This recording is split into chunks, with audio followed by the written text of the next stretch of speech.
Radio Play Comics is meant to adapt the stories, mostly, of great unadapted, old and forgotten comics from the past. I use voice acting and narration to abridge the work as much as possible without lessening its impact, and to bring these stories to life the best way I can. Please enjoy. Hi, I'm Nick, and welcome to the Fusion Space for today's episode of Radio Play Comics, Mike Grell's Green Arrow 2, Here There Be Dragons. In the first episode, Oliver Queen dealt with a variety of situations in Seattle, his new home. With his new gimmick of no gimmicks or trick arrows, he and his razor-tipped arrows and hunting skills put down a killer on the loose before he could kill his only witness. Competed with Eddie Fires over a biological weapon, fought a street gang to stop a rash of gay-bashing attacks, and uncovered a smuggling ring using the Iditarod as cover. In this episode, we pick up where we left off with the return of Shado, who Oliver met during the Longbow Hunters, the 3-issue miniseries which precedes the comic. Shado let Ollie kill the man who tortured Dinah Lance, the Black Canary, rather than kill him herself as part of her quest for revenge.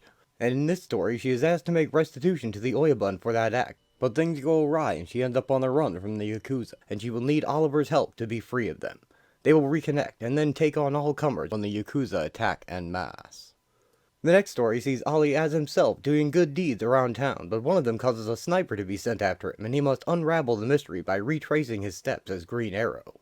The final story features a grim vigilante searching for a girl in seedy nightclubs across the city, racing against time to save her from a gang of bikers and their criminal enterprise. And when Green Arrow finds him, they might end up being enemies or allies. But either way, hell on wheels is coming for them both.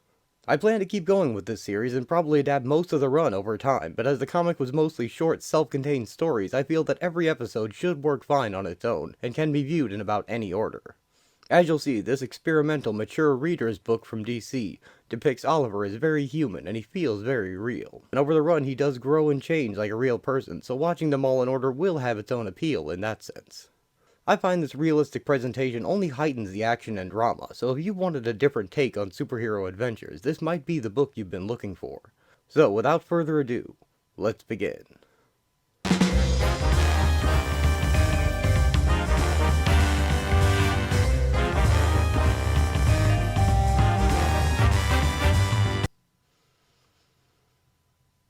Ollie and Dinah enjoy a stroll down the streets of Seattle. Sun feels good. Especially after our first Seattle winter. Have you noticed that people here seem to ignore the rain unless it's a downpour? If this was New York, there'd be an umbrella vendor on every corner. Here, they'd starve. Know what? Feels like home. Ollie sees the statue of a dragon in a store window. Do you ever think of her? No. Lie. Then how did you know who I meant? Bad lie. Don't you ever wonder where she is? What happened to her? As long as she's not causing me any problems, I don't care. Lie. She saved your life. Twice. She didn't kill me when she had the chance. I did the same for her. And mine. Well, I don't think you're going to get the chance to thank her. Whatever her motives were, the law frowns on people who stick arrows in other people. You did. There's a difference. I didn't have a choice. Lie. Maybe she didn't either. Maybe. You never talk about it. No. I can't deal with it. Lie. Lie. Lie. I'll tell you one thing. If I could turn back the clock, I'd kill that bastard all over again. Yes. They head home. Oliver dreams about rescuing Dinah and murdering her captor, and a dragon representing death or the willingness to kill, both of them embodied by Shado. Here There Be Dragons. Part 1. He remembers his words to Shado on Mount Rainier. You think I'll stand by and watch you kill a man in cold blood? I watched you. You killed for what they did to your woman. I killed for what they did to my honor. How is your vengeance different from mine?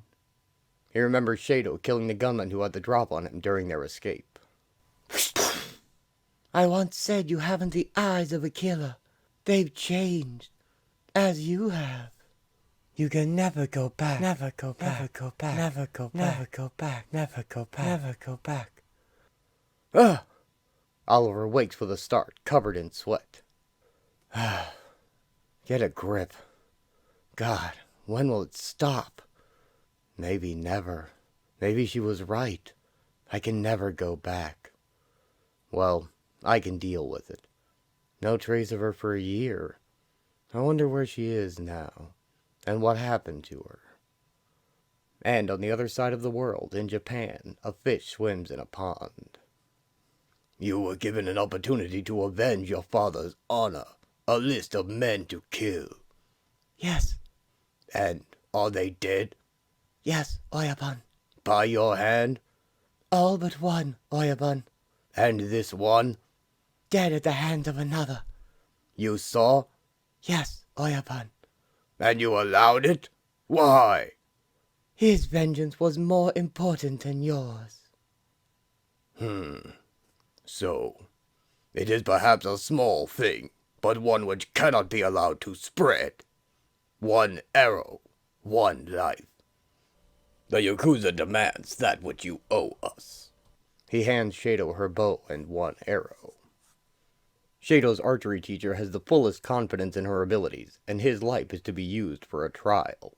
He stands in the path of her arrow behind a small, round target over his heart, and Shado striking that target is the only thing which will spare his life.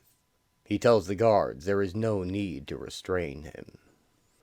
Remember, you cannot let go the arrow until you let go yourself. You honor me, Master. She bows to him. Now you pay your debt. The shades are closed, and in the darkness, Shado readies her arrow. One arrow, one life. Spend a lifetime shooting one arrow. Make that one perfect shot an expression of all that you are. She remembers training since childhood with this man. Think not of the target.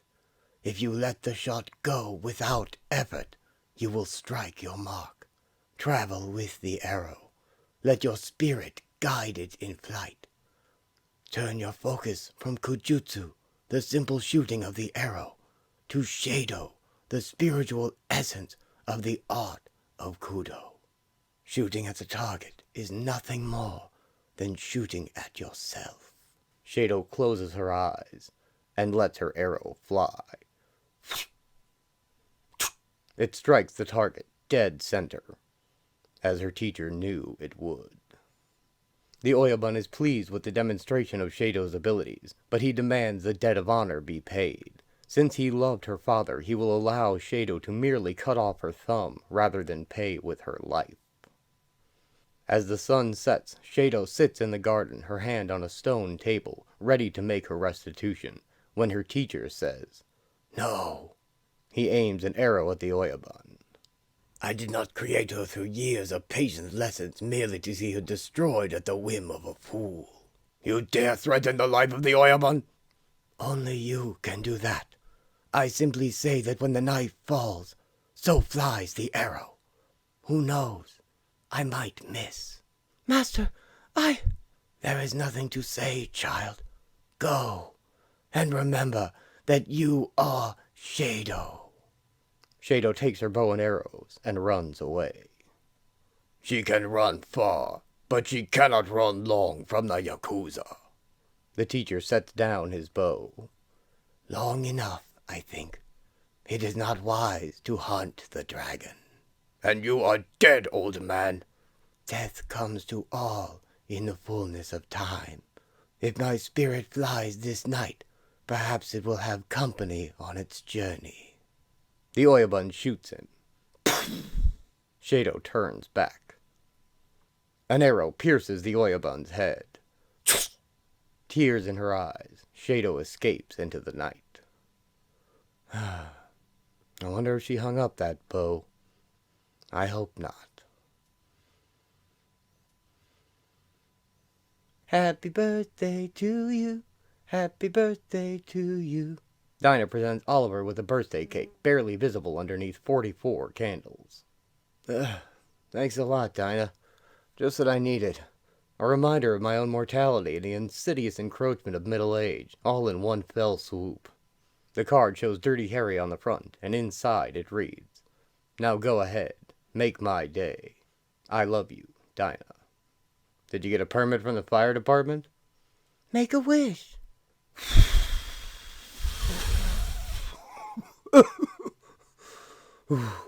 Ollie blows out the candle, not without great effort. What did you wish for? He pulls Dinah into bed. Oh, same thing every year. Is it true what they say about archers? That our strings are frazzled?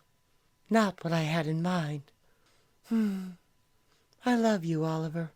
Thank you for being my friend, for all the years past and the years to come. They kiss. On a moonlit island, Shado sleeps in a bungalow. 4 men in tactical gear debark from a raft on the shore and climb a hillside. Shado awakens. They approach her house and throw grenades inside. They enter and begin to spray gunfire everywhere. Suddenly, an arrow strikes one through the neck, and another through the head. The other 2 guards take cover as Shado crests a hill overlooking the house. Here there be dragons, Part 2. She dives, dodging their gunfire. They enter the trees, searching for her. From the darkness comes an arrow, and one rolls out of its path and returns fire that strikes the other in the neck. Shado kicks the gun from the last man's hands, and he draws a sword. She leaps to avoid his slash, and ducks another as the blade gets stuck in a tree. She pulls the pins from the grenades on his belt. Ching ching. He fumbles to remove them, but he is too late, and they explode. Shado stands on the hilltop and observes the burning wreck of her house. Ollie and Dinah enjoy a day at the zoo. Have you noticed the Mutt and Jeff team? You mean the ones following us for the last hour? Friends of yours? Acquaintances. They're waiting to get us alone somewhere. Somewhere without witnesses, you mean? What do you say we give them the chance? Somewhere without innocent bystanders. You take Jeff. I'll take Mutt. You take Jeff. My ribs are still sore from the last time. They head for an enclosed building. They wait behind the doors. As their followers, Greg Osborne and Eddie Fires, enter, they grab them before they can react. Dinah flips hers to the floor. As Ollie elbows the other and pushes him against the wall. Damn, lady, you are good. I ought to know, because I'm good. I came here to speak to you. They release them. Speak. In private, Eddie will occupy the lady. What do you say? Want to try for the title? I can handle this end. Might as well. I could use a little light exercise. Eddie and Dinah go off together. Talk.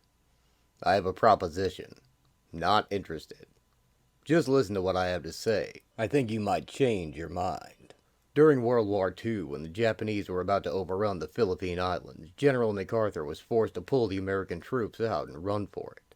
He promised to return, but that didn't do much to win the confidence of the Filipino government. The Japanese task force was sweeping down on the Philippines. There was no way out, nowhere to run. Rather than see their national treasury fall into the hands of the Japanese, which would have gone to fund their war effort, Filipinos did the only thing possible. They buried it. Trouble was, only a handful of people knew the locations of the treasure. Most of them were killed during the Japanese occupation. By the end of the war, the records were lost, and so was the treasure. A couple of years ago, when Ferdinand Marcos was removed from power in the Philippines, a lot of changes were made in the government. Among other things, decades of records, some dating back to the Moro Uprising, were computerized for the first time. Digging back through the old records, they turned up a map, showing the locations of 15 treasure troves buried during the war. Now, it should have been simple, but it's not. Somewhere along the line, the map disappeared before it could be recorded, probably smuggled out of the country. It gets better. Lately, large chunks of Philippine real estate have been bought up by a Japanese conglomerate controlled by the yakuza. In the cases where the owners were reluctant to sell, they were burned out or terrorized until they gave in. Nobody says no to the yakuza. Supposedly, they're planning to build hotels and such. Thing is, they never go beyond the initial excavation stages. Then they abandon the digs. What does that say to you? The yakuza has the map and is digging up the gold. That's what we figure. But they only got 6 sites, and then they stopped. Nothing for 6 months. They stopped because someone stole the only existing map. Outside, Dinah flips Eddie again as they tussle. What about copies? You don't know those guys. They don't trust their mothers.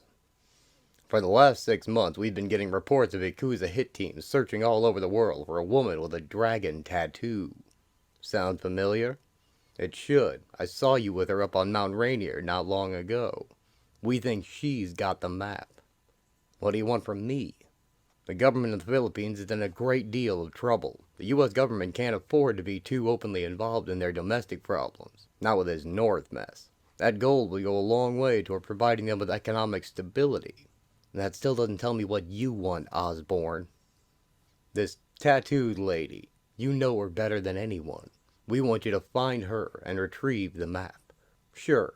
Then I'm supposed to trust you to see that the gold gets into the right hands. No thanks. I see in the papers where you spent some of that Contra money. Gave it to a halfway house for kids. Noble gesture. But stupid. I don't give a damn if you trust me. But one thing you can be sure of, Mr. Queen. If you don't do it, I'll turn you over to the IRS for tax evasion. How did you find me?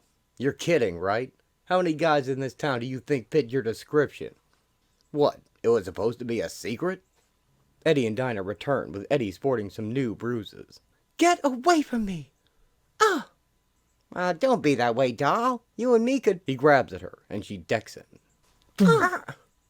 I'll expect your answer tonight. I think I'm in love. All those years of wearing that mask, and it turns out the only reason no one figured out who I was is that they never really tried. Makes sense, I suppose. I guess the cops saw an advantage to having someone on the street who could operate over the line. Are you going to do it? I don't have much choice, do I? You don't trust him, do you? I trust him to cut my throat at the first opportunity. I suppose there's a certain security in that kind of reliability. Are you sure there's not another reason? That woman? You have a knack for cutting through the crap. She is the best I've ever seen. Some of those shots. She's a killer! Maybe she had her reasons. And maybe you're obsessed with her. Maybe I have my reasons. I love you, Oliver. I don't want to see you killed. Neither do I. Then let the CIA do their own dirty work. I'm afraid prison pallor isn't my color, and I look lousy in stripes. Osborne tells Oliver about the team of assassins found on Shado's Island, which was in Hawaii. Oliver takes his mission briefing and boards a plane to Honolulu. As a Japanese woman, Shado can blend in easily with Hawaii's sizable Japanese-American population. Oliver begins asking questions at sports shops about Shado's specific archery equipment, and upon finding a recently placed order, bribes the clerk for her location. What the hell? Oliver changes to Green Arrow and sets out to find Shado. As he approaches the dock where her boat is moored and boards it, Shado puts an arrow in his chest. Huh?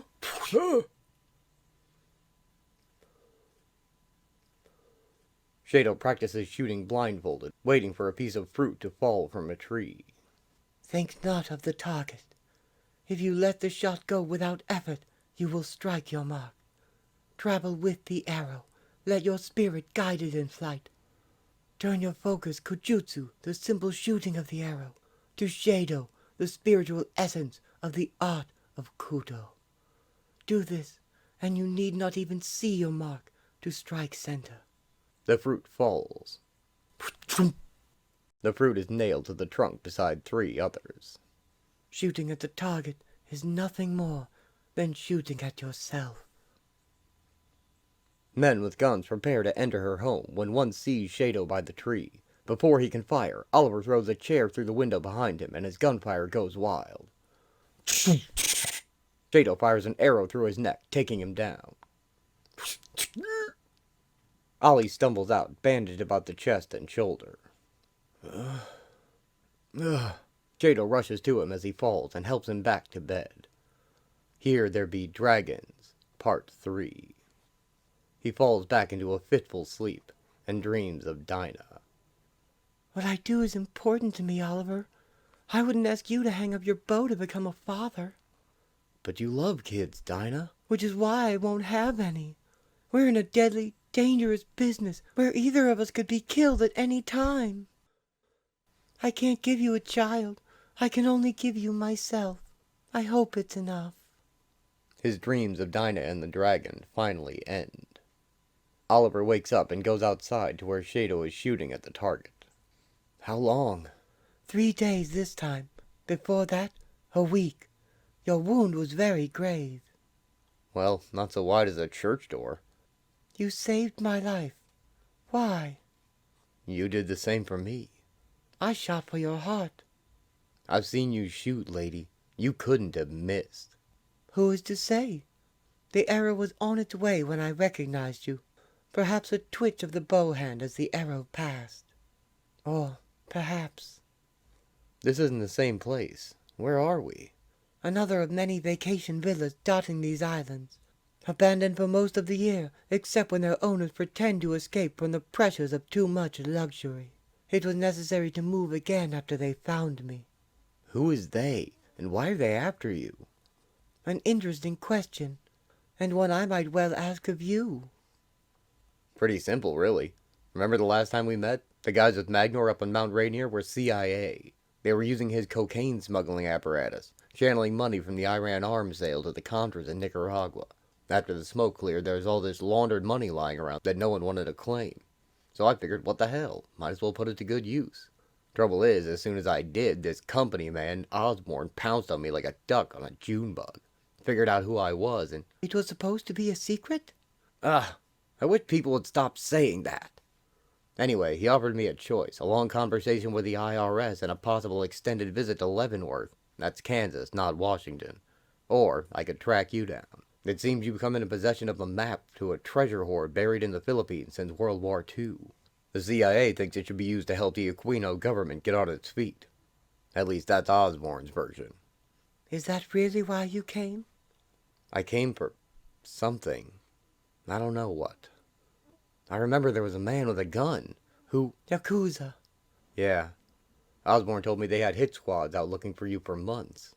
He figures they had the map, you stole it, and they want it back. There's a bit more to it than that, I'm afraid. I killed their leader, the Oyabun. Now they must kill me or live with dishonor. I suppose they consider themselves Ronin. I know so little of you, and yet somehow you must have had a reason. That was an old man. He was old from the time I first knew him. To me he seemed ageless, eternal, like the rising of the sun or the motion of the sea. I never thought or asked where he came from or how he became the master. He simply was. Shado tells Oliver how her teacher taught her archery until she became so good at it, he declared that she had mastered the essence of it and became Shado. She had exceeded his every hope for her, and became a perfect expression of the art. And so together we explored the mysteries, at least for a while. For though we continued our daily training, I walked my path alone from that time on. The arts, science, literature, kept hidden from me while I pursued my singular goal, were now open to my hungering mind. And I pursued them with the same fervor and concentration with which I drew the bow. And each time I faltered, my master reminded me that my only limits were those that I placed upon myself.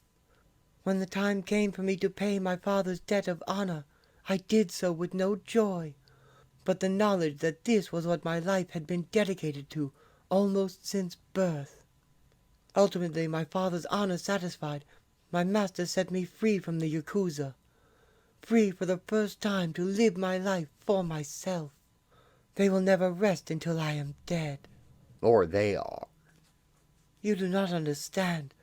The yakuza is a dragon with many scales. Even one could turn your arrow from its mark. While even one of them lives, there will be no rest for me.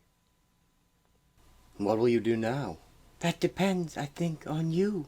Having found me, will you call in the dogs to pull down and tear me to pieces? Or will you prolong the chase? I don't know yet. A fair answer. In case you've ever wondered, it doesn't hurt. Not at first, anyway. There's just this numb shock, when you look down and see an arrow sticking out of your body. It's the healing that hurts. Oliver wakes again, no longer needing the bandages. He takes his bow to the target to test his aim.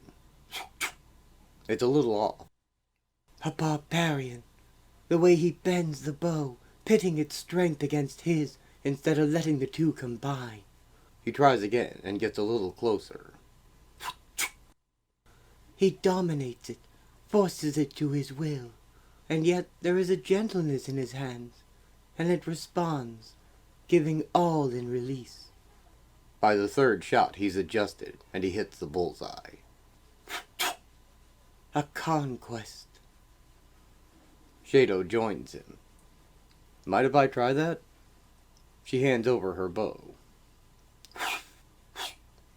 He misses the target completely with Shado's bow. What? Try to think of the bow as a woman. It responds better if you take time to know it, rather than simply trying to bend it to your will. May I? Sure, but I don't think you'll be able to draw that. It's a little stout for a lady. He hands her his bow. See, I like a heavy draw weight because it gives me a flatter trajectory with... Perhaps you should learn to pull the bow with your heart instead of your arms. Shado splits Oliver's arrow in two, just like Robin Hood. Look!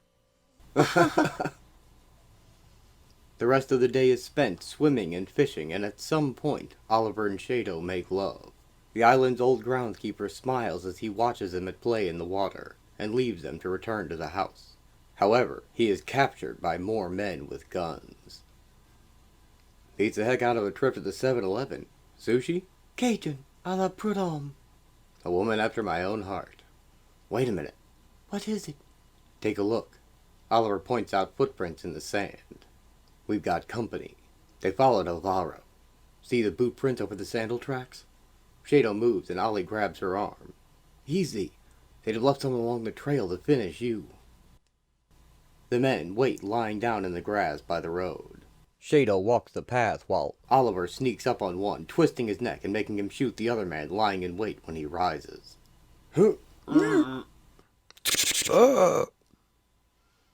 He throws Ollie off and pulls a knife. But Shado shoots him in the back with an arrow. They make their way inside the house. Those shots will have alerted the others. They'll be waiting. They both get their bows. Oliver and Shado set off into the trees after the 4 men who are kidnapping the old man. They're headed for the cove on the north side. Please, I cannot... Fool, if he dies, we die.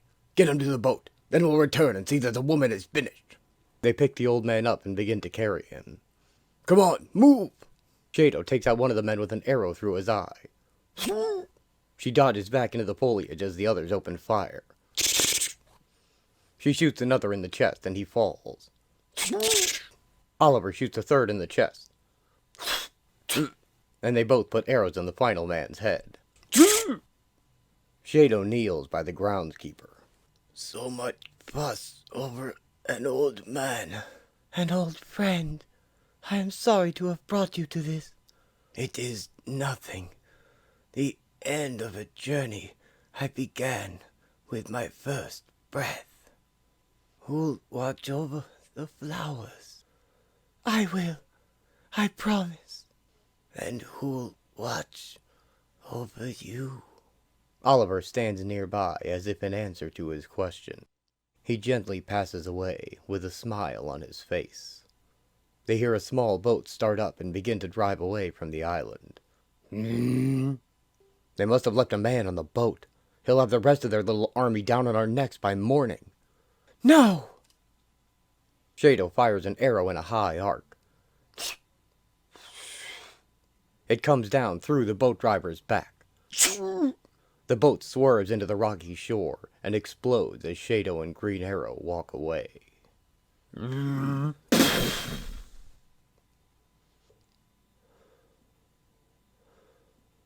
Shado kneels by the grave she laid the groundskeeper in.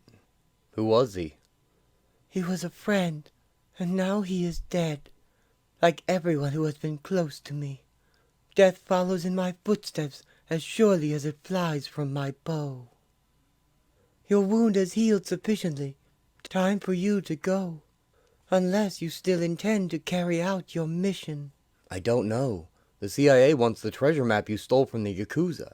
The yakuza wants the map and your head for killing their Oyabun. And God knows who else. Indeed, for God alone shall have it. There must be a way out of this. I think I'd better stick around for a while. But if a Girl Scout death squad shows up, you're on your own. Here There Be Dragons, Part 4.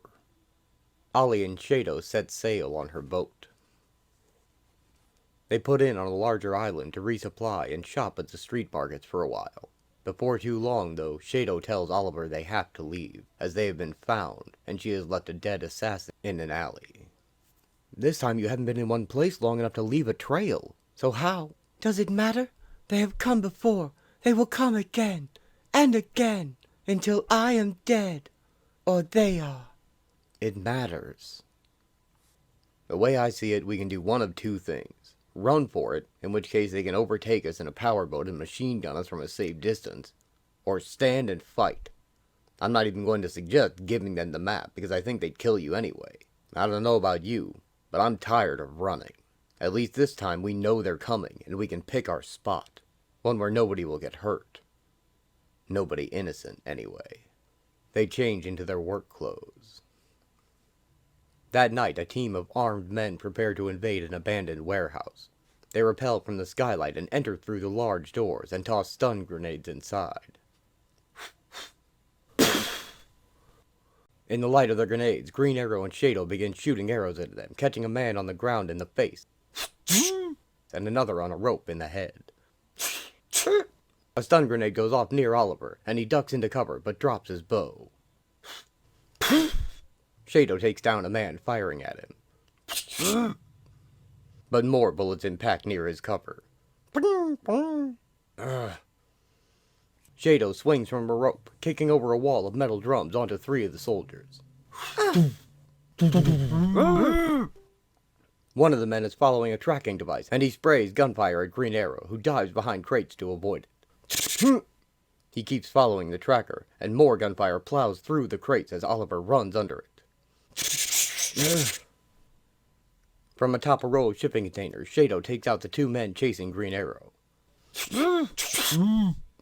Another continues to track him as he hides, gripping 2 arrows in his hands like knives. He shoves a drum over, and the man fills it with bullets. While he's distracted, Ollie jumps out at him, stabbing him with the arrows. He kicks Oliver off of him, but one of Shado's arrows finds him before he can aim his gun at Green Arrow. Shado throws Ollie's bow down to him. Then jumps down to avoid gunfire. Oliver shoots her attacker. They take cover together in the shadows and return fire at the rest of the men, whose muzzle flare gives away their positions. Until all is dark and quiet. Ollie finds a tracker among the corpses and hands it to Shado. With it, she finds the homing beacon hidden in Ollie's quiver, and they find out how the men have been finding them. Aha. Oliver turns over a man who isn't quite dead to question him. But he shows Ollie the pin he's pulled from his own grenade. Shado tackles Green Arrow out the window just before it explodes, setting the warehouse ablaze.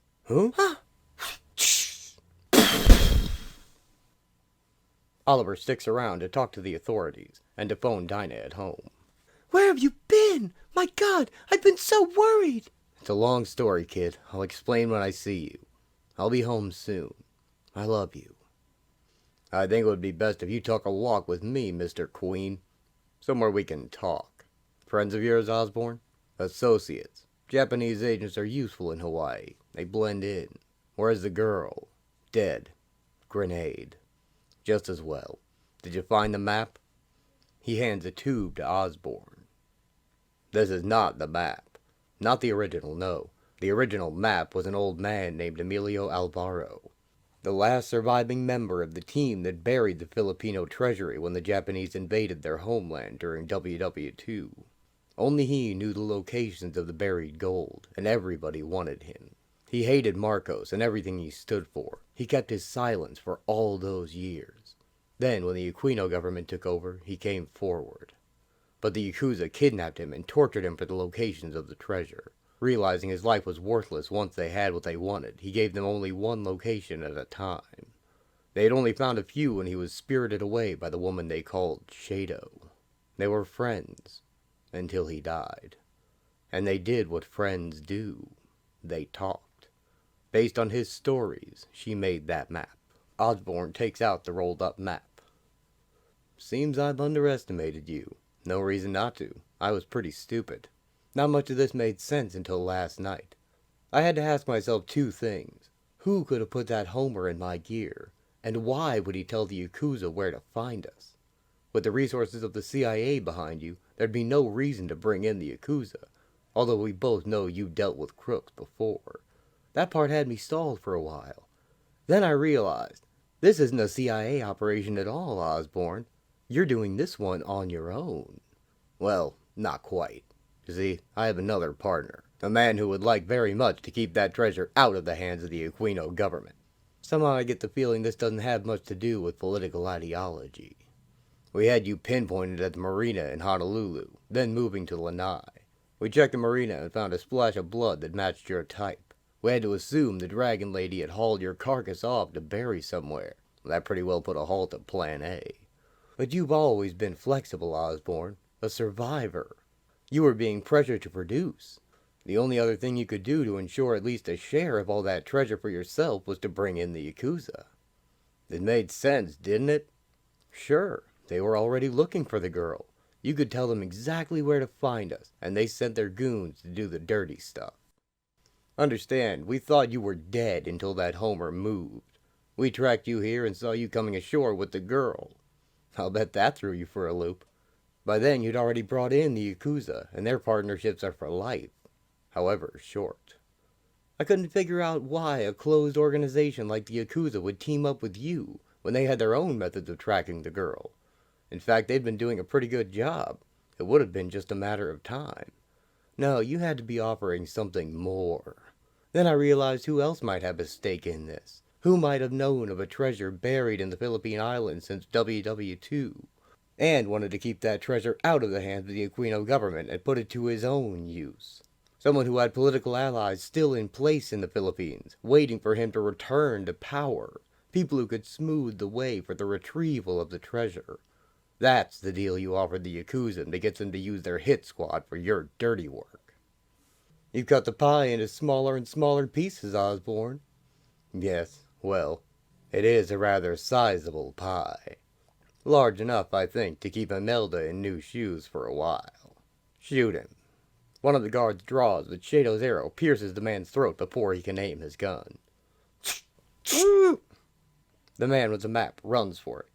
Shado reappears next to Ollie. I lied. She runs as the helicopter shines a light on them. FBI! Don't move! Police call out with a bullhorn. Greg Osborn, you are under arrest for conspiracy to overthrow the government of the Philippines. Huh? Agents with guns drawn approach and put Greg Osborn in handcuffs. Here you are, Inspector. And the recorder. Ollie hands over the wire he was wearing. Hell, you don't really think I'm going to jail, do you? I know where too many bodies are buried. You're probably right, Osborn. But at this moment, your fast-footed friend and that bug of yours, the one I put in the map case, are leading the FBI team straight to Yakuza headquarters, where they will explain at great length exactly how you helped set them up for a fall. Those guys never forget a double cross. Greg Osborn hangs his head as he is taken away. What will you do now? Move on. The Yakuza has many arms. And you will return to your city of rain. And your woman. Yes. Will you tell her of me? I don't even know your name. Shado gently touches Oliver's cheek. I don't know yours. He watches her sail out of his life once more. Dinah comes home to the distinctive smell of Oliver's chili cooking. Oliver! She drops her groceries and rushes to the kitchen. Hi, babe. Hi yourself, big guy. Anybody ever tell you you're kind of cute in an apron? Yes, but he wasn't, my type. When did you get back? Plane got in about 2 hours ago. I took a cab. You rat! Why didn't you call from SeaTac? I would have given you a lift home. I wanted to surprise you. Some surprise. The aroma of burning tar paper gave you away. Oh well, it kinda got away from me, but at least I caught it before it set off the neighbor's smoke alarm. Oliver, there's blood on your shirt. Damn, must have cut myself shaving. Take it off. It's alright, Dinah, it just... Take it off! Yes, ma'am. Ollie removes his apron and shirt, revealing his bandaged wounds. Jesus. Dinah gets a first aid kit. Who did this? Yakuza. They came for us in Honolulu. We got lucky. You call this lucky? Well, you ought to see the other guy. She tends his wounds. Did she sew you up? Yes. It's a good job. There shouldn't be much scarring. And rebandages them. How does that feel? Better, thanks. You're sure? Sure. Good. Dinah slugs him. Damn you, Oliver Queen! You disappear for weeks and come back looking like that? How dare you try to make jokes about it? I knew that body when there wasn't a mark on it. And if you don't start taking better care of it... I'm sorry. I didn't realize you worried about me so much. I always come back to you, Dinah, no matter what. They hold each other. Did I hurt you? Hell yes. Good. Are you all right? Yes. Are you sure? Are you going to hit again? No. I'm sure. Good. Oliver and Dinah make love by a roaring fireplace. Moving target. Rise and shine. Drink. What time is it? Dinah hands Ollie a cup of coffee. It's best if you don't know. I got a heavy schedule and I need you to help out with deliveries. You know, I might be a bit more useful if you didn't keep me up all night. Are you complaining or bragging? Just wanted to be sure you noticed. While helping with the deliveries, Oliver sees an animated young woman in a park. Come down here, you stupid cat! Look at this. I don't believe it. Oliver Queen to the rescue. He stops and gets out. Hi, looks like you've got a small problem. I can manage, thanks. I'm sure you can, but to tell you the truth, I've always wanted to do something like this. Ollie scales the tree. What's the cat's name? Tinkerbell. Tinkerbell. It figures. Come on, Tinkerbell. Nice kitty. He picks up the cat. Take it easy, kitty. Oh. And he jumps back down. No wonder your cat won't answer that name. Tinkerbell is a boy. Yeah, I know. I made a little mistake. Thanks a lot. Well, you're welcome, Miss... Peters. Holly Peters. Say goodbye, Tink. Meow.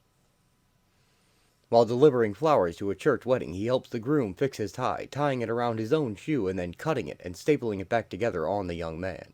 Crisis averted, the wedding continues as planned.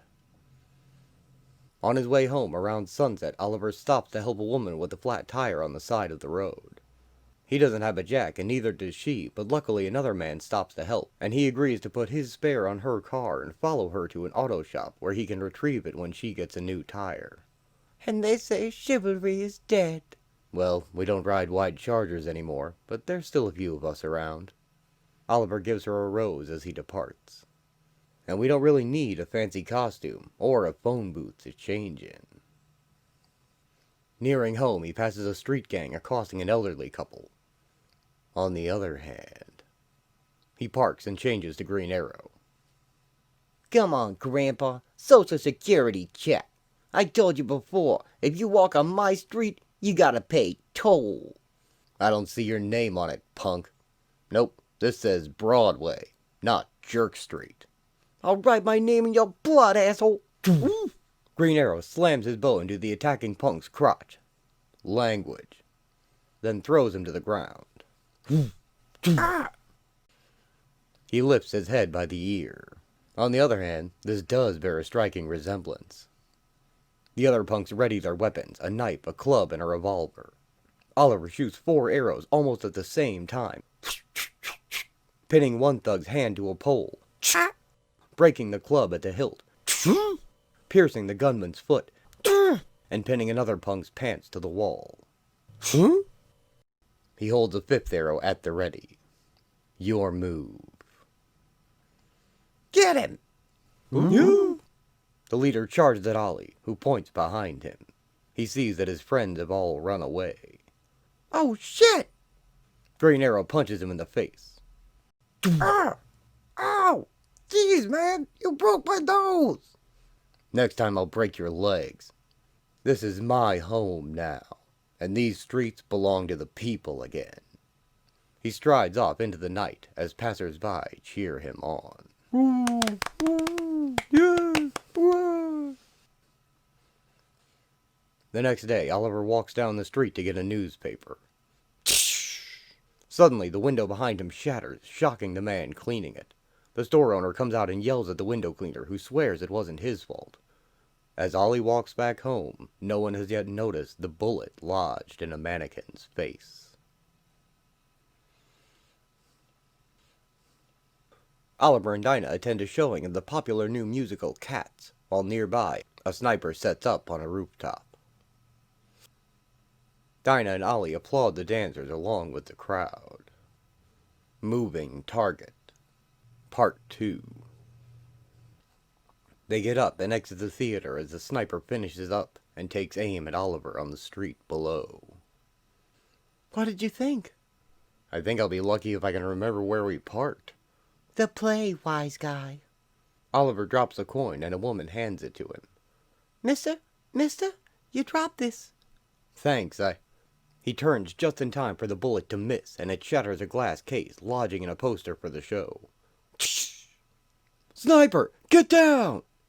Everyone ducks for cover behind the parked cars as another bullet hits one by Ollie. Boom! What is it, Oliver? Deja vu. I'm not doing these people any good by staying here. Come on. He and Dinah run into an alley. Oliver, what's going on? You know something about this, don't you? Not until this moment. Now I'm positive.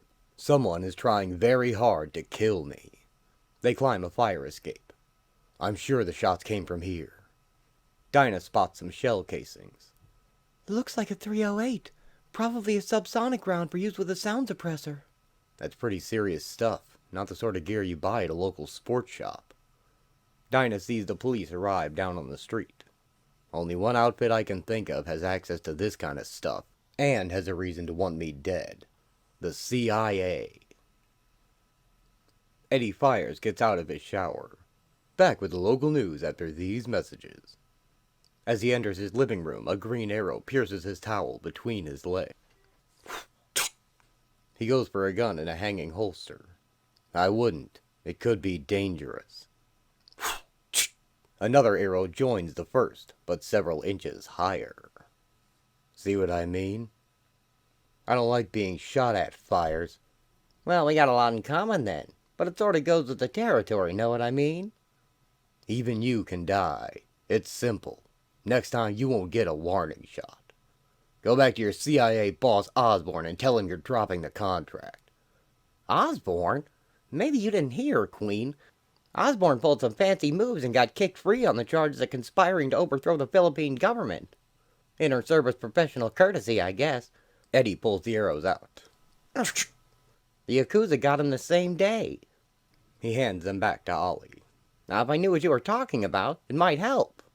Someone is trying to kill me. Twice now. Well then, you know damn well it wasn't me, Queen.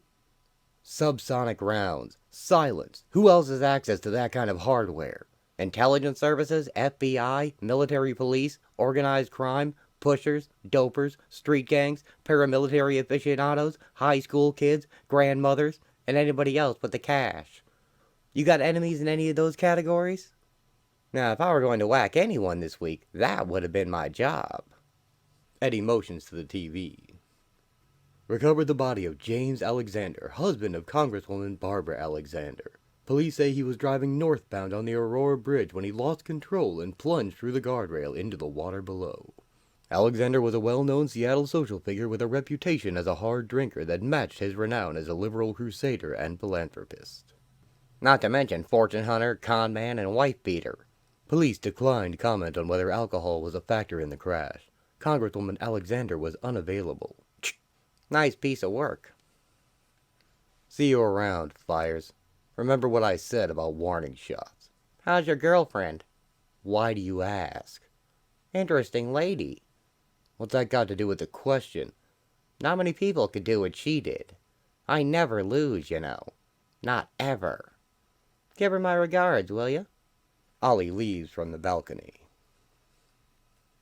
Blow my theory all to hell. You believe him? For some strange reason, yes. But if not the CIA, then I'm damned if I know who. Maybe your dragon lady still has a few friends floating around. Yakuza? I doubt if they even know who I am. I just happened to be there when they came for her. Anyway, it's not their style. They prefer direct confrontation. You can't just wait around for them to try again. I don't intend to. Maybe if I retrace my steps, I'll come across someone with a grudge. Yeah, someone with a grudge. First, he finds the street gang he trashed, and trashes them all over again. Gee, fellas, looks like I was wrong. No hard feelings, you know? Like, anybody could make, like, Mistake. Yeah. Way to go, Lenny. You really told him. Shut up, Squid. I, heard that. Ollie spots an article in the paper about a certain cat being searched for by the FBI. Green Arrow visits the girl whose cat he rescued from the tree at her sorority. It turns out that Tinkerbell was kidnapped from a research lab, but not for the reason the authorities think, which is that he's carrying a new cultured cancer immunity cell meant for humans, but just because it was a lab animal and Holly wanted to draw attention to their plight in general. Oliver is way off base, though, in thinking that she hired someone to kill him, making this another dead end. I didn't realize how much trouble I was in until I heard the news reports. I guess I stole the wrong cat. But I swear I don't know anything about anybody trying to kill you. Oh God, I wish I knew what to do. If you have a message you want delivered, there's a better way than this. Call the media and turn yourself in on TV. Now that you're headline material, you'll get a forum to tell your story on prime time. But what will happen to Tink? If he's carrying a cure for cancer, isn't it worth the trade? Ollie leaves through her window. Another article in the paper reads, Coroner rules James Alexander death accidental. When Oliver gets in his car again and notices this article, he finds someone waiting for him in the back seat with a gun. Drive. As they drive, a green car follows close behind. I looked right at it and didn't spot it till now. You know something? I deserve this. Anyone this stupid shouldn't be allowed to reproduce. Turn here. Yeah, I know. Headed for your favorite dumping spot. Hiding your friend back there? Shut up. You know, there's a fine for dumping things off the bridge. I said shut up. Green Arrow jerks the wheel and the car swerves. The gunman fires, but the bullet goes through the windshield. Oliver stops the car in the middle of the bridge, and the green car behind them crashes into the guardrail, damaging the concrete. Ollie and the gunman fall out the back of the van as they fight. And once on the ground, Green Arrow knocks the man back as a woman exits the other car. He shoots an arrow through her coat, pinning her to the car, before he turns to continue the fight. Please, don't hurt him anymore. He was only trying to help me. By killing me and your husband. I did that. He was a monster, a drunken womanizer who beat me for 16 years. I couldn't take it anymore. Let me see if any portion of my brain still works. You and your friend stash hubby in the trunk of his car and head for the bridge to stage an accidental death. But oops, you had a blowout on the way. Then along comes the White Knight, yours truly. But you don't have a spare because hubby is taking up all the trunk space. Ollie shows her the newspaper article. Then along comes the second Good Samaritan. What are the odds, anyway? Who offers his spare? Quick thinking, not bad at all. Only you made a mistake. You left a mismatched spare on the car when you dumped it. Nobody's generous enough to give away a $200 spare tire to a stranger. When you realized that, you also realized that I was a witness. So you decided to kill me. He crunches the paper in her face. I knew you'd recognized me, so... Recognized? Congresswoman, I'm new in town. Until I saw your picture in the paper, I didn't know you from Adam. Hell, lady, if you hadn't tried to kill me, I wouldn't have given the incident a second thought. I guess that makes us both stupid. The Congresswoman takes a gun out of her handbag.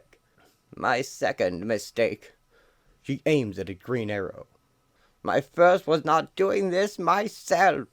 As she fires, the bridge gives way under her car, and it falls.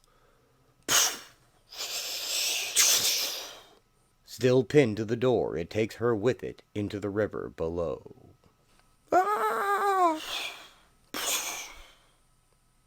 Oops. I'm skipping this story to include the next one instead, as I feel this one's a bit weaker. It concerns a man who has accidentally become a terrorist, which Oliver finds out after befriending him when he saves Ollie and Dinah in a bloody shootout in a bar. He is wanted by the Australian authorities for the death of several innocent people during his work as a mercenary, and in the climax, unable to deal with the guilt, he ends his own life rather than face justice. This was a very grim and gritty book at times, as this period in comics tended to be in general already, and I feel this story just gets a little too depressing and lacks a good message. It's simply a more gruesome slice of reality than I prefer to include in my retelling. Plus, Green Arrow didn't get to do much in his hero identity. But as for being gruesome, if I'm being honest here, this one isn't much better on that score. But at least it's more personal to Oliver, as this cover foretells, and this vigilante that Oliver meets is a genuine badass in the tradition of many 80s action heroes. And it's all around just a much better story. A man on a motorcycle, dressed in black leather, rides into town on a lonely and desolate road. At the same time, a lone woman walks a lighted stage as part of what may also be a lonely and desolate road through life. The man pulls into the parking lot of a strip club, and the woman dances on stage inside before a mid-sized crowd of onlookers. He enters the club and heads for the bar. The Horseman, Part 1. I'm looking for a girl. We got all shapes and sizes, pal, but only for looking. You want a touch, you take it up with a girl. After hours. The girl I'm looking for is about 22, 5 foot 6 inches tall, red hair. She goes by the name of Dawn. Hell, you just described half of the girls in this business. And if she got a cute little tattoo of a butterfly on her ass, that takes care of the other half. Now either buy a drink or get out. I ain't running a free peep show here. I think I'll have a look around. He walks to the stage door. Hey, you can't go back there. No customers allowed backstage, friend. Well, that's 2 mistakes. I'm not a customer. The stranger knees the bouncer in the crotch and he collapses. And I'm sure as hell not your friend. The stranger goes backstage. The girls cover up in the dressing room. Hey, get the hell out of here. The show's out front, buddy. I'm looking for a girl called Dawn. She's new in town. Tell you what, baby. If the price is right, you can call me Dawn. The bouncer follows him in with help, but he jumps and swings from a pipe, kicking the bouncer and his boss in the face. The stranger ducks a third man's baseball bat, and it breaks a mirror. He elbows the guy in the neck and takes the bat. The boss pulls a sawed-off shotgun from the floor. That's all, you son of a... The stranger swings the bat. The shotgun flips around and blows the boss's head off. He slams the hilt into the chin of the bouncer before he can aim his own gun. Sorry for the disturbance, ladies. Oliver and Dinah enjoy a 60s-themed night at a dance club, the spirit of nostalgia being as popular in the 80s as it is today. while at the same time Dawn is also dancing, but for a very different reason, as she strips off her kinky black leather outfit on a lit stage. Hi, you're kinda cute. What was your name again? Fred. Yours? Ginger. Backstage at another club, a young girl joins Dawn. Hi. Slow night, huh? I'm Cherry. Of course you are. Actually, it's Glynis, but, you know. Okay if I use this table? How old are you, kid? 19. Sure, and I'm 168. You're pretty new at this, ain't you? Uh-huh, second week. How come you're here? College is expensive. Where else can I earn $150 a night, legally, and keep in shape all at the same time? $150. And I suppose Manny told you that might go as high as 500. Well, yeah. Did he tell you what you'd have to do for it? Hey, look, I'm not into that. I've got a boyfriend. Then go home to him. Get out now, before you find yourself burned out, like me. What are you talking about? Think it can't happen? Well, it can. It's already started. One night you need a little something to get your motor started, and Manny's there, only too glad to help you out. Next thing you know, you're doing things you wouldn't believe. Take a good look at me. How old would you say I am? 30? 34? I'm gonna be 23 next month. Hey, look, if you're so fed up with this, why don't you just quit? It ain't that easy, kid. Trust me. But I am quitting. I'll be home in Vancouver by my birthday, and Manny won't be able to touch me. I got a little retirement insurance put away. Fine, go. But don't try to spoil my fun. Cherry puts on a nurse outfit and heads for the stage. I can feel it. The city. Something in the rhythm that flows with your blood. Nights like this, it calls. Wouldn't do any good to try to sleep anyway. Somewhere out there, it's happening. Ollie puts on his costume. That moment of excitement, danger, the rush. It's just a question of finding it. He leaps off his balcony as the stranger arrives at another club, where he will have a very similar encounter as at the last one. What'll it be? I'm looking for a girl. Green Arrow comes upon a drug sale on the street and surprises both parties. Boo! No! The buyer runs away, but the dealer just drops his supply and the money on the ground. Jeez, man, don't be doing that. You scared the hell out of me. You forgot something. I don't know what you're talking about, man. I don't see nothing, I don't hear nothing, and I don't know nothing. I kinda figured that about you. He calmly walks away. Oliver kicks the drugs in the sewer and picks up the money. A ragged old man staggers up to him. What's going on, old-timer? Getting was, you know. I seen some weird shit, and some scary shit, but nothing like this. Even the spiders, nothing like this. Never should have tried that stuff. Here, Pop, get yourself a room, and put something in your stomach besides sterno. Making good on the Robin Hood thing, he gives the old man the money. They was big, hairy bastards, tarantulas, but nothing like this. Green Arrow heads off to where the old man came from. He runs until he finds a grisly scene, one that instantly brings him to his knees with the memory of finding Dinah strung up and injured. Oh, my God! Dawn has been beaten, murdered, and crucified on a wooden support beam under the street. Police have the scene of the crime cordoned off as they gather evidence. No ID, Lieutenant Cameron, but I can tell you one thing for sure. In an outfit like that, she wasn't no nun.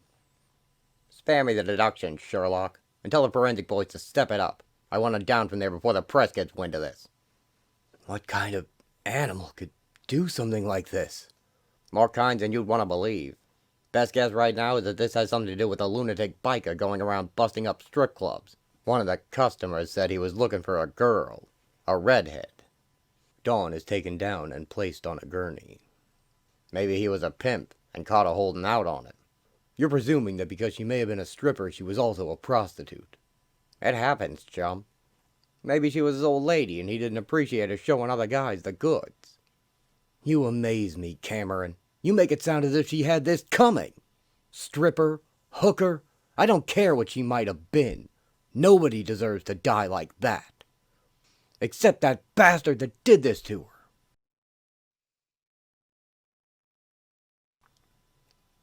The biker gang works for the mafia as muscle, and their boss is unhappy with the attention their girl, Dawn, has brought them. He doesn't care what they do with the girls he lets them run in his clubs, until it causes a problem. He tells them to solve the problem of the stranger, who calls himself the Horseman, tearing up the clubs by tomorrow, or they'll be the next ones who get made into an example. Jesus, Fredo, all this over some stripper? I mean, this guy's breaking some serious rules, man. Just crossing the border. Shut up, Tom. I'm thinking. We never should have nailed her up, man. We should have just dumped her. I said shut up. Well, what do we do, Fredo? We stop him, that's what. Dead. Call the clubhouse. I want every bike on the streets. Now. This Horseman is gonna get gilded. The bikers ride out of their garage. The Horseman visits another club, passing by the promoters and the protesters outside. A man at the door stops him, having heard about the guy in leather attacking the clubs, but the Horseman quickly takes him down, scaring the others away. He enters the club and quickly vaults over a table to kick a bouncer. The man is soon thrown out through the club's double doors. The Horseman, Part 2. The Horseman follows him out, sawed-off shotgun in hand, and he aims it at the man. Now do you want to answer my question? We never had no redhead named Dawn working here, but I seen a new girl over at Manny's Boom Boom Room. Could be her. And of course I can trust you not to call and warn them I'm coming. Yeah, sure thing. The Horseman knees him in the head, knocking him out. That's what I thought. He gets back on his bike, but before he can leave, a row of headlights come roaring out of the darkness. He is soon surrounded by the biker gang, the Road Hogs. Would have been a lot better for you if you'd stayed home. You may be a big man in Vancouver, but down here, you're just more roadkill. This is our territory, man. No. Green Arrow has also arrived, with an arrow ready. This is my territory. Stay out of this. For someone who just hit town tonight, you've got a lot of enemies. Now, if you really want to take on Mafia Junior Varsity all by yourself, that's fine. You and I will have a little conversation later. One of the bikers starts to draw a gun. Ain't gonna be no later for you. Oliver fires an arrow through his arm, and he drops it. Ah! The Horseman shoots another with his shotgun as a third biker turns his way. Green Arrow and the Horseman shoot the bikers off their bikes, Oliver going for arm shots and the Horseman going for kills.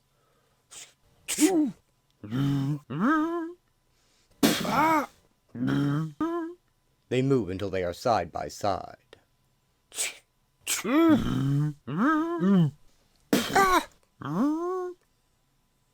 The Horseman uses his empty gun as a club and knocks another biker off his ride. And Ollie does the same with his bow. He also takes out two more by shooting their tires, causing them to crash while the Horseman reloads.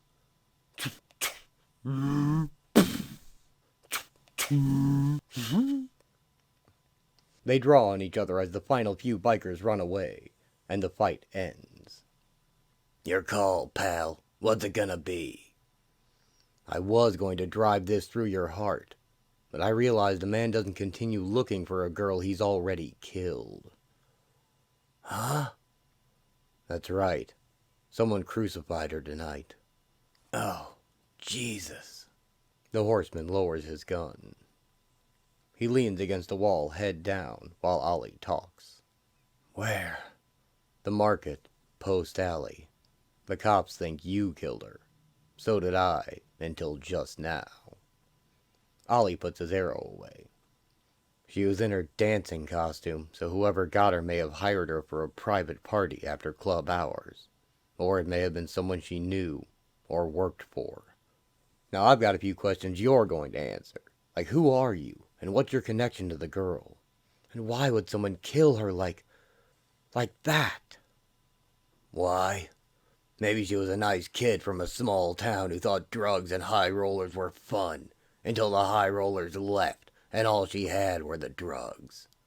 She would have to do something, anything, to support her habit. She might also change her mind, get tired of it, try to get out. Trouble is, she can't just quit. There are guys who object. So she goes to a cop who promises to help her, if she'll help him get some evidence on a certain high-level mobster. See, this cop is only interested in his own career, not the problems of some junky stripper whore. So she goes to this big party, only it turns out to be a meeting of most of the heads of organized crime in Canada, and she takes pictures. But before she can turn them over to her cop protector, the biker she works for sells her to one of his buddies across the border. Think it can't happen? Open your eyes, pal. White slavery isn't just something you read about in storybooks. Where do you think they all come from? The homeless, the nameless, the hopeless. Didn't it occur to you that some of them would rather be getting ready for the prom than servicing some John in the back room of a bar? Why wouldn't she just go to the police? She tried that once, remember? She trusted someone, and look where it got her. As far as she knows, she's on her own. Unless he comes for her. But she's seen too much of the real world to believe in knights in armor. There's too much red tape. Too many rules about slaying dragons. So maybe she tries to use the evidence herself. A little blackmail. Only she's dealing with some really bad dragons. And they eat her up. The horseman mounts his ride. Where do you think you're going? Don't get in my way. He points his shotgun at Oliver before riding off. Green Arrow grabs a bike and follows him. They arrive at Manny's Boom Boom room to see the biker gang's leaders being taken away by the police. Look, man, it wasn't my idea. Shut up, Tom. I helped him hang her up is all. It was Fredo's idea.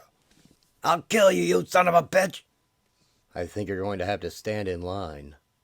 Just like that. Sometimes that's as far as it goes. No slick wrap-up. You take what you get. If you're lucky, it evens out. The horseman drops his guns and rides off, alone.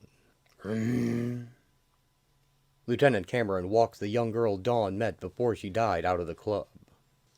These officers will take you downtown to get your statement. I want you to know you did the right thing calling us. Dawn said she was going to get out. I think she had money from an insurance policy. I just don't see how they could do something like that. Congratulations, Lieutenant Cameron. For what? I don't do this for the applause. I'm a cop. It's my job. They go to Dawn's area of the backstage. Junk, dime store makeup, costume jewelry, and a press clipping that'll never end up in anyone's family album. Not much left of a life. Yeah, well, it wasn't much of a life. Oliver spots a key with a number on it. Green Arrow rides the borrowed bike up to the Canadian border, where he finds the horseman. You left it half done. You gave up easier than she did. She left something for you. It was her insurance policy. She had it all the time, even after they sold her across the border. Oliver gives him the keys. The question is, what are you going to do with it? It's not the end of it, you know. No slick wrap-up. It's just a start. But she died to give it to you. Now, finish it. His look turns from sorrow to determination as Green Arrow rides away. At a Vancouver bus terminal, the horseman finds the locker the key goes to and a roll of film within it. He collects it while wearing his Royal Canadian Mounted Police uniform. Thanks, kid. I won't let you down. The end. There's a saying in show business, always leave them wanting more. Well, I'm afraid that's just what this outro is going to do, because the next episode in this series is going to be a great one. First, in the trial of Oliver Queen, Green Arrow shoots what he thinks is a criminal who's just shot a cop, but turns out to be a kid playing paintball in the street with red paint bullets, and he has read the riot act by a judge, and he begins drinking himself into a pit of despair. Dinah calls in none other than his best friend Hal Jordan to try and snap him out of it with an impromptu camping trip, which also turns into a fight. If you know these two from Green Lantern Green Arrow, that's probably not a surprise. After that first arrow, not a single green arrow nor a green ring is seen, and it's a fully human story for once, but with the character of Green Arrow and his heroism at its center. I can't wait to share this one with you all. And following that is the next Shado adventure, which is 4 parts, Blood of the Dragon. Shado turns out to have a baby, and that child has been kidnapped in order to force her to perform an assassination. She and Oliver have 4 days to find the baby before the hit, and they will both kill an awful lot of people in that time, even resorting to using guns for brief periods when faced with overwhelming opposition. Then to cap it all off, there's a 2-part story about Ollie traveling to the real Sherwood Forest in Nottingham, England, to investigate a local woman said to be a witch, and whom the townspeople are on the verge of hunting down themselves. Oliver runs into deep and old magic there, and there's even a cameo appearance by John Constantine who delivers a warning to him. In short, it's a star-studded, action-packed affair next time around, so don't blame me if I can't wait to get started on it, and it comes as quickly after this episode as this followed the last one. But that'll do it for this one at least, so take care out there, and as always, thanks for watching.